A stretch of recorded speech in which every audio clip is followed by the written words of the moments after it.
매일 성경 묵상을 돕는 해설 가이드입니다. 안녕하세요. 묵상 코치입니다. 함께 읽고 나눌 말씀은 역대상 26장 1절에서 32절까지 말씀입니다. 레인들은 성전 제2에서 가장 중요한 제사장과 음악가의 조직을 24반차로 조직합니다. 그리고 그 방식은 제비뽑기로 하여 모두 동등한 자격으로 참여하여 임무를 맡게 했습니다. 26장에서는 문지기의 명단과 그들이 맡은 지역과 그들의 다양한 임무에 대해서 다루고 있습니다. 그런데 이 명단을 보면 혈통적으로 레인이 아닌 사람들도 성전 문지기로 참여하고 있습니다. 1절에서 11절은 문지기들의 명단입니다. 이 단락은 문지기 반차의 명단입니다. 제일 먼저 나오는 가문은 고라 사람들의 반으로, 고라 사람은 레이의 아들 중에서 고핫의 자손들입니다. 6장의 족보에 따르면 레이, 고핫, 아미나답, 이스알, 고라, 아실, 엘가나, 에비아삽입니다. 9장 19절에 따르면 고라, 에비아삽, 고레, 살룸으로 이어집니다. 1절에서 고라 사람들의 대표로 아삭 가문 고레의 아들 무셀레마가 대표로 소개됩니다. 그런데 여기서 아삽은 6장과 9장의 족보를 고려할 때 에비아삽으로 25장에 나온 무나리의 후손이며 성전 음악 지도자와는 다른 인물입니다. 고레의 아들 무셀레마는 9장 19절에 따르면 살룸과 동일 인물이며 14절에서는 슬레마라는 이름으로 나옵니다. 슬레마와 동일 인물로 보아야 하는데 그 이유는 두 사람의 아들 이름이 모두 스가랴이며 슬레마는 무셀레마에서 M이 빠진 형태이기 때문입니다. 살룸은 포로기한 때 돌아온 문지기 6명 중에 한 명으로 언급됩니다. 에스라 느헤미야에서는 문지기들이 레인이라고 분명하게 언급하지는 않았는데 보다 후대인 역대기에서는 이들도 레인으로 밝히고 있습니다. 무슬레마의 아들 스가랴는 9장 21절에서 해만 문지기 역할을 했다고 밝히고 있습니다. 이것은 스가랴로 대표되는 그의 가문이 문지기로 가장 오랜 전통을 가진 중요한 집단이었다는 것을 나타냅니다. 9절에서 다시 고라 가문의 무셀레마 아들들과 형제 18명은 매우 용맹한 자들이라고 말하며 명단을 마감합니다. 고라 자손인 무슬레마 가문 사람들이 문지기 가문 중에서 가장 중요하고 대표적인 가문이라는 것을 강조하고 있습니다.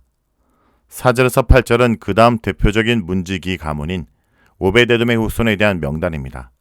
오베데돔의 아들은 8명이 소개되는데 역대기 저자는 이렇게 많은 자손을 얻는 것이 하나님의 축복 때문이었다고 설명합니다. 역대상 13장 14절에서 하나님께서 오베데돔의 짐을 축복하셨다는 말씀이 성취되었음을 알리기 위해서 기록한 것입니다. 오벳에돔의 가문 사람들에게는 용사, 직무를 잘하는 자, 능력 있는 자라는 수식어를 사용하여 이들이 매우 유능하다는 사실을 강조하고 있습니다. 그 이유는 오벳에돔의 가문이 비록 다윗 왕 시절부터 문지기를 한 전통 있는 가문이지만 레이 가문은 아니기 때문입니다. 에스라 느헤미야 시대에는 문지기 가문이 레인이 아닌지에는 전혀 중요하게 여기지 않습니다.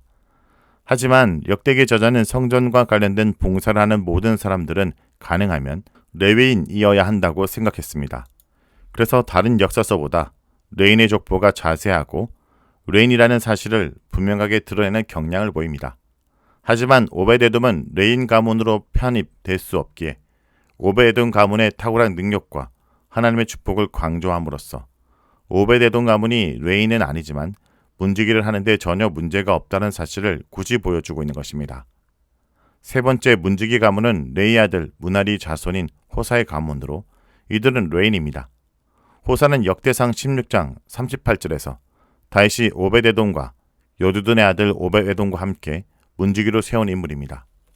무나리 가문의 지도자는 시므이로, 그는 장남이 아니지만 아버지 호사가 그를 가문의 지도자로 세웠습니다. 아마도 그가 형제들 중에서 가장 유능했기 때문으로 보입니다. 하나님의 성전을 지키는 사명을 감당할 때 명분이나 간섭보다는 가장 잘하시는 사람을 세운 것입니다. 이 단락에서 문지기의 지도자로 언급된 사람들의 인원수는 고라 가문이 18명, 오베웨돔 가문이 62명으로 가장 많고 무나리 가문이 13명으로 모두 93명입니다. 12절에서 19절은 문지기들의 위치를 정하는 내용입니다. 이 단락은 문지기들의 위치를 정하는 부분으로 위치를 정할 때도 제사장과 음악가의 반차를 정하는 것과 동일하게 제비뽑기를 합니다. 이렇게 해서 고압 가문이 동쪽과 북쪽을 지키게 되었고 오베베돔 가문은 남쪽과 곡간을 지키게 되었고 문하리 우선인 호사는 서쪽을 뽑아 살라긴 문을 지키게 되었는데 이 문은 성경에서 여기만 나오며 70인경에서는 공무집행실이라고 번역하고 있습니다. 역대상 9장 26절에서 문지기 우두머리가 된 레인 넷이 성전의 모든 방과 곡간을 지켰다고 하는 것을 근거로 성전의 방문을 지키는 책임을 맡은 것으로 볼 수 있습니다. 20절에서 28절은 성전 창고를 맡은 자들입니다. 20절에서 성전 창고를 성전 곡간과 성물 곡간으로 나눴습니다. 성전 곡간은 성전 기구들과 제사에 사용되는 각종 물품들을 보관하는 곳입니다. 성물 곡간은 사람들이 특별히 하나님의 것으로 구별하여 드린 성물들을 보관하는 곳이며 대표적인 성물은 군대 지휘관들이 전쟁에서 승리하고 가져온 전리품을 구별하여 드린 것입니다. 여호와의 성전 곡간을 맡은 사람은 레인으로 게르손 후손인 라단 가문 사람들입니다. 아므람의 손자이자 모세의 아들인 게르솜의 후손 스부엘은 곡간을 관리하는 대장이 되었습니다. 히브리어에서는 나귀들을 써서 스부엘이 곡간을 관리하는 대장이라는 것을 밝히고 있습니다. 모세의 둘째 아들인 엘리에셀의 후손인 슬롯 가문은 성물 곡간을 맡았습니다. 27절에서 28절은 성물 곡간에 어떤 물건들을 보관하고 있는지를 설명하고 있습니다. 다윗과 그의 군대 장관들과 지도자들이 구별하여 드린 것과 전쟁에서 얻은 노획물들 중에서 구별하여 드린 것입니다. 29절에서 32절은 기타 레인 관리들의 명단입니다. 이 단락은 그 외 레인인인 이스라엘 자손과 스브론 자손들이 맡은 일로 이스라엘 자손은 성전이 아닌 성전 밖에서 이스라엘을 관리하는 간원과 재판관 역할을 하였습니다. 역대상 23장 4절에서 레위인 중에서 6,000명은 간원과 재판관이라고 이미 밝히고 있습니다. 레위인들이 이스라엘 행정과 사법적인 영역까지 활동 범위가 매우 넓었다는 것을 알 수 있습니다. 헤브론의 자손들은 군인이 되었습니다. 하사바와 그의 용사들은 요단 서편을 관리하는 책임을 맡았으며 여리야는 헤브론 자손의 우두머리로서 그의 가장 큰 업적은 다윗이 다스린 지 40년이 되던 해 길랏 야셀에서 용맹한 용사들을 얻은 것입니다. 길랏 야셀은 요단 동편에 있는 지역이며 암몬의 수도 라빠에서 서쪽으로 14km 떨어진 곳으로 렌에게 주어진 성읍 중 하나입니다. 헤브론 자손들은 이곳을 점령하고 이곳에 주둔하면서 요단 동편에 있는 루벤과 갓과 므낫세 반지파를 주관하였습니다. 이들이 하나님의 일과 왕의 일을 하였다고 말합니다. 여기서 하나님의 일은 종교적 일을 말하고 왕의 일은 행정적 일을 말합니다. 역대기는 레인들이 종교적, 행정적, 군사적 모든 영역에서 지도자로 활동하며 이스라엘을 관리하였다고 말하고 있습니다. 그 모든 조직의 기원자를 역대기 저자는 다윗에게 돌리고 있습니다.